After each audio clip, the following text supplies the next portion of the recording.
A couple of months ago I made a video stating that in 67 days time I was going to be entering a survivor race, which is an obstacle course with 20 odd obstacles over 7 kilometers of very uneven hilly cross-country terrain.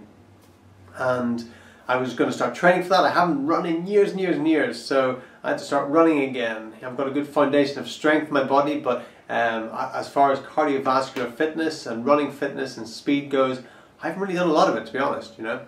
So, but I knew I had a good capacity from when I was younger to do things like this, and so I trained hard for it. I trained hard, but I came across obstacles. If you watch my previous videos over the last couple of months, my training videos, I hit quite a few obstacles. The main one was I kept on pulling my calf muscle. I pulled it 3 times, so I couldn't run for a week every time I pulled it. So I lost out in 3 weeks running.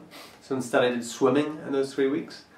And still my aim was I want to win this race, even though it's a huge, very lofty goal to have, considering no training, and people train for this for years. And it's a big event. People were coming from all over Spain and further afield, all over Europe even, to do this event. It's a big event. There's I think over 1,000 people running in it.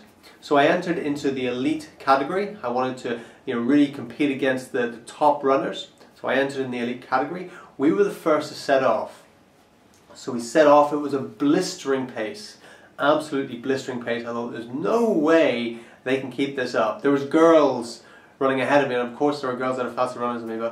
But there were a lot of people who were running ahead of me that I thought there's no way they're going to be able to keep this up. And so at the start my strategy was I'm going to stay in the top 10. I'm going to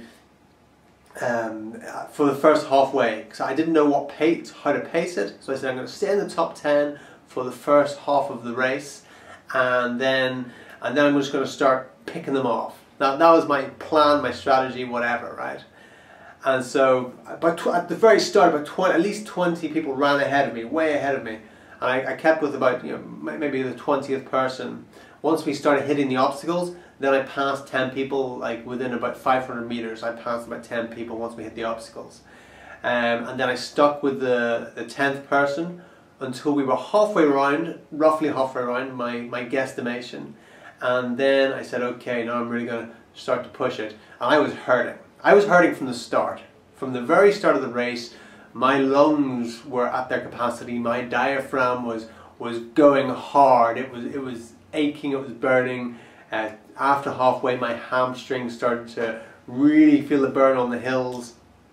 There was a lot of water to negotiate. The obstacles were good for me.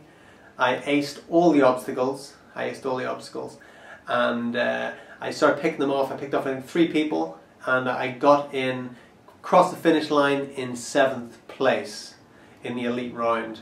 So I'm the fastest people run in the elite round, and altogether throughout the day there was over 1,000 people running in the race. So my time is 7th place. That's unofficial. That's unofficial because we had a microchip that we were wearing running around, and it didn't work. They had a computer malfunction, so they couldn't actually give us our times or our exact place, but pretty sure I came in 7th place, at the very most 8th, but I'm pretty sure around there, out of over 1,000 people.